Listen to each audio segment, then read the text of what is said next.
Hi, this is Natasha Lehrer Lewis from Esther's Place, and today we're going to be showing you how to create your very own sushi roll beads. You can create them into beautiful bracelets.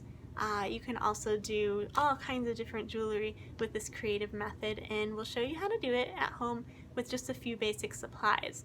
You'll first off need a boot tray. These are just a boot tray from the hardware store. I like mine to have a little texture on the bottom, so this has ridges, which is helpful. We've got a 5-inch bamboo skewer, just your average barbecue skewer. We've got bubble wrap, small bubbles.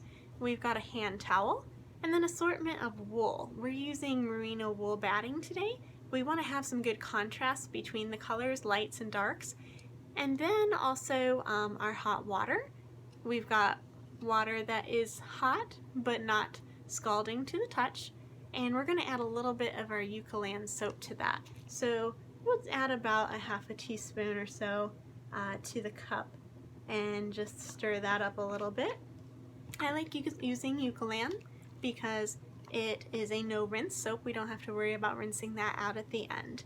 So those are our basic supplies that we're going to use to get started. So let's set our boot tray aside actually, and we're going to be using a shelf liner mat or something like that that has a little texture to it to roll our fibers around. So we'll want to take our bamboo skewer and our first color. Now be reminded that we're working from the middle out. So our first color is going to be the first color in the center of our roll. So you want to pick out that color, and then we're going to take and kind of lengthen it a little bit. We want it to be about the size of the skewer. We don't want it to hang over the edge of the skewer too much. We just want it to be about the size of the skewer. Then put that down on your non-skid mat and roll that nice and tight around it. You can also use your pants leg or anything that has a little bit of texture. Alright, so our first layer is rolled. We want to take the end and push the skewer out. We don't want to lose that skewer later. I have actually had a few people forget that it's in there, but we want to pull it out later, so we want to make sure we can see both ends. So let's start with another color. We want to pick something that contrasts a bit. Now if you're using a thick piece of wool, we can pull it apart. So on the sides, find a spot where you can peel this wool into a much thinner layer. Now we're using merino batting, which is nice and soft, but it also peels apart very easily. As you can see, it's kind of a bit of a cobweb. We don't want it too thick. So now we've got our next piece. We're going to wrap that around, and we want to wrap very tightly. The tighter that we wrap this, the less felting we're going to need to do later, and the better and more distinctive our pattern is. Now one of the tricks is at the end here. We want to pull that out so it's almost feathery, because the more feathery it is at the end, the better it's going to catch as we're rolling this up. So it should be fairly smooth all the way around and nice and tight. So we're going to just keep proceeding with our layers one at a time, making sure we've got some good contrast in between. If we have fibers that are too similar in color, we're just going to lose that uniqueness. And at the end, I'm feathering it out and rolling that up. Now make sure from time to time to just push that skewer out so we can see it on either end. So we want to get this quite large because it's going to shrink about half the size by the time we do our wet felting. So I'm going to continue rolling with my colors until I've got it about 2 inches across, and we're going to take that skewer out now. So go ahead and find the skewer, and then we're going to just carefully pull that out. We want to make sure we don't pull any fiber out, so just carefully slide that out. And there you have it. Our skewer is free at last. So we're going to take our little roll and we're going to start wet felting it. Now it should be pretty dense from our rolling, but this wet felting is going to make it hold together even better. So let's grab our tray and we're going to put that down on top of your bubble wrap. Now let's take our hand towel off. We'll need that later. So we want to add our hot soapy water in increments. we're not going to just dunk this in here, and we don't want to pour it all on top at the same time. We're going to pour, and then we're going to roll. Pour and roll. Pour and roll. And what you're doing is you're helping to get that water into the sushi roll and keep the fibers in motion. If you add all the water at once, it'll pull the wool down to the bottom and cause a wrinkle. Excuse me. In your sushi roll. So we want it to be nice and wet. Excuse me. Nice and soggy, but we shouldn't have any water running in the bubble wrap here. So I'm keeping a very light hand, barely pushing down. We have to be very fragile and gentle with the wool as it's in its early stages of felting. And you can see that my ends are very fluffy still. So I'm going to add more water to the ends here. I want to make sure that we get them wet. And as I'm adding the water, I'm also going to kind of smush it in a little bit. The ends will not end up very well felted. We'll cut them off later, but we want to encourage as much of that fiber to kind of stay in as possible so it doesn't shoot out the sides. So we're just going to tap that in there like that, very easily. Maybe a bit more water, and then we'll start rolling. So we're just going to use very light hands and not applying any pressure, just motion. Now the bubbles help the fibers to connect together, and we're rolling with a very light hand in the beginning. From time to time, just tap those fibers as well on the ends and keep on rolling. It's going to take a few minutes to start to get this diffused together. Now I'm also rolling, putting a little bit of pressure. My hands are angled at like a 45-degree angle on the sides here, and I'm putting a little pressure on the sides so the fibers don't really squish out on me. Now you'll also notice I kept the shelf liner underneath here. It helps me roll it a little bit easier without things shifting around. You can also use a towel on the table, but keeping that shelf liner on the table will really help. Alright, so already in just a few minutes worth of rolling, we can start to see the fibers, if you brush your fingers along, are nice and smooth, and we're starting to form a bit of a skin. Still very squishy, the ends are very funky, but don't worry about them. We're just going to take and roll.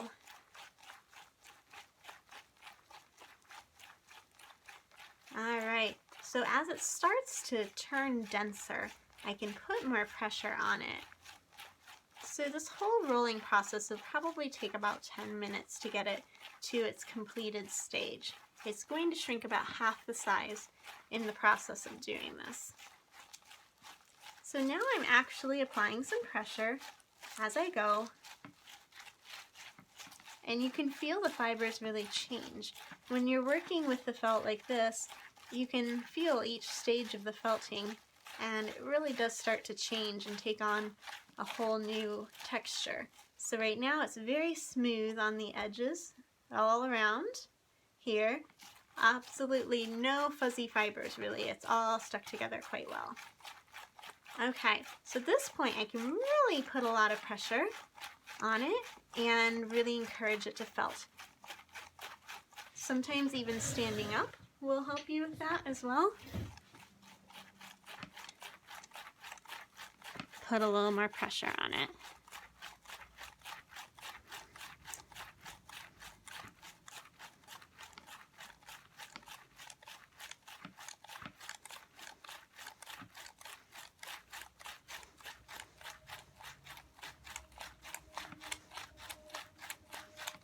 Alright, so it's getting smaller and denser.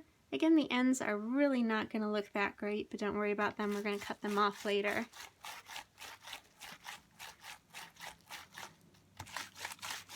So once you feel like if you can squeeze it, it's holding together pretty well, then we're going to move that bubble wrap off. We won't need that anymore. And we're going to roll it right on your textured mat. This is going to increase the texture of the agitation, and it's going to help it to felt a little bit quicker.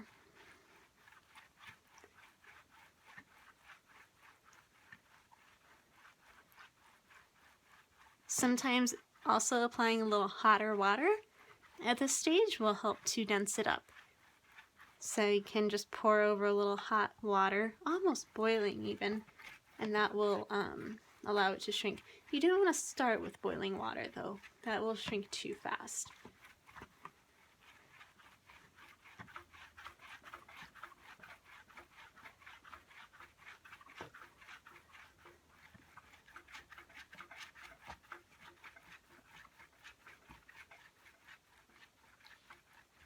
Okay. So now we've got this pretty well felted. It's very dense, and if you squeeze it, there's almost no give to it. So we're ready to move on to the fulling stage, which is where we get it to tighten up even further. So we're going to take a bit of that towel, leave some of it off to the side so it stays dry. We actually want this to get wet. It'll help it to stay a little bit better. And we're going to roll it some more in the towel before moving on to beating it up. Yes, you heard me right. We are going to just beat it. Sorry, bad Michael Jackson tribute there. So our little sushi roll is now about the size of a quarter. So we've gone down from 2 inches to about the size of a quarter.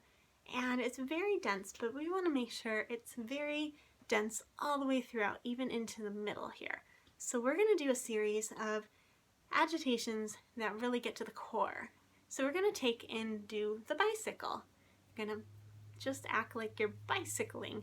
Rolling, rolling, rolling in one way, rolling, rolling, rolling the other way. Go one way, then reverse. One way, and reverse. We'll do that for a few minutes and change your positions on there so that you can get it felted in different areas. Okay, another one that you can do is you can do the bend. You just bend it like a U, over and over and over, over and over again. Change your position a little, back and forth. Really what you're trying to do is just get to the middle there. You can also just keep it rotating in a U shape and do that for a few minutes. Then we can also take and just roll it like a caterpillar and make sure it's not too wet here, otherwise you'll be flinging water over everything. But we don't want it to be absolutely dry either. It needs to be a little damp during this stage.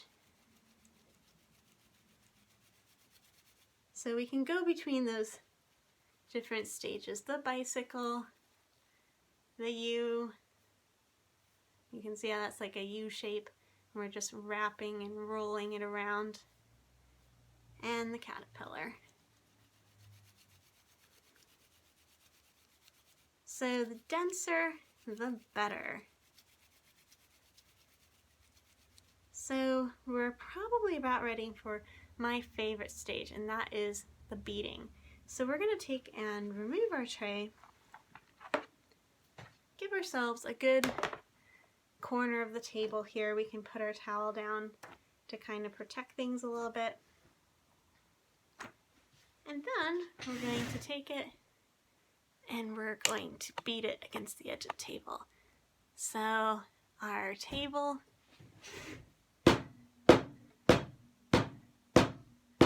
we're whacking it on the edge of the table here.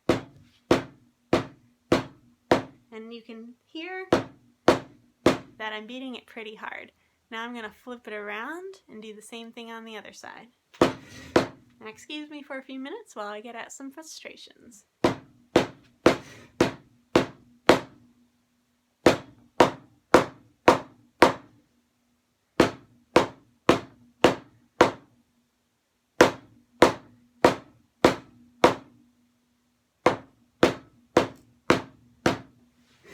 Alright, so now we should be ready to cut this puppy open.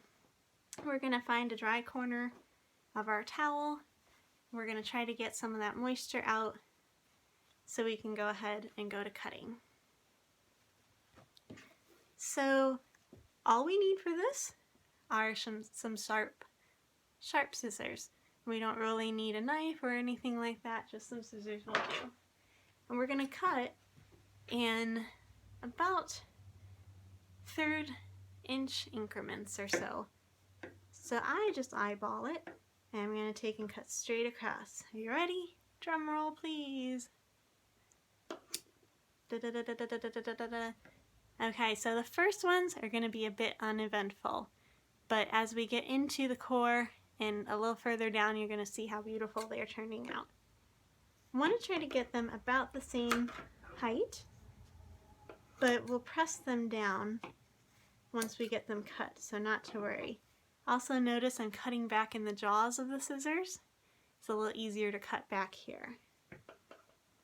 Alright, let's see how some of them are looking now.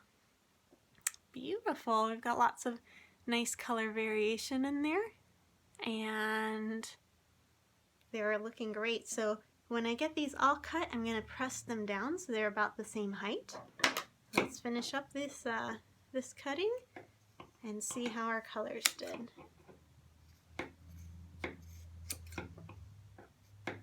It's really fun to see what designs you randomly come up with. Sometimes it's like cloud watching. You can see different designs in there. It's always amazing to me. See how beautiful the felt looks like.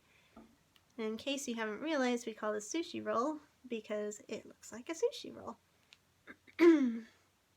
Alright.